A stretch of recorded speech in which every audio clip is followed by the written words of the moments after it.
ये जो मेरा फॉर्म है बिहार के मुंगेर ज़िले में सुल्तानगंज के नज़दीक मासूमगंज में ये मेरा फॉर्म है वीना एग्रो के नाम से।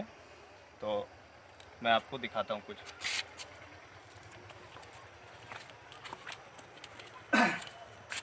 देखिए ये जो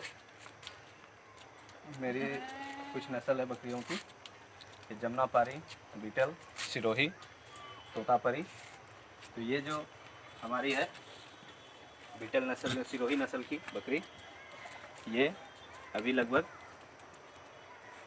36 केजी की है और अभी एक भी बार इसने बच्चा नहीं दिया है। तो हमारा ये काम है कि इन सभी बकरियों से प्रोडक्शन करवा के मार्केट में उनके बच्चों को ईद में या किसी फेस्टिवल में सेल करना। तो अगर आप लोगों को हमारे थ्रू कोई बकरियों की ज़रूरत हो या कुर्बानी के लिए या ईद के लिए किसी भी फेस्टिवल में या किसी चीज़ के लिए, तो आप हमसे संपर्क कर सकते हैं। यह हमारा ब्रांच का नाम है Veena agro excellence in farming and research. Branch address छोटी कोरिया मासूमगंज जो आपके सामने है।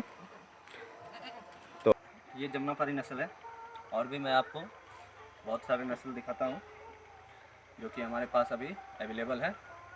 देखो शुरू, ये है तोतापरी, ये हमारा ब्रीडर है। तो इससे ही हम ब्रीडिंग करवाते हैं। और शुरू, एक नस्ल हमारा ये भी है, ये भी सिरोही है। इसका भी वज़न लगभग 30 केजी से ऊपर का है और इसने भी अभी तक एक भी बच्चा नहीं दिया है। ये हमारी बीटल नस्ल की है और ये भी प्रेग्नेंट है 2 महीने की।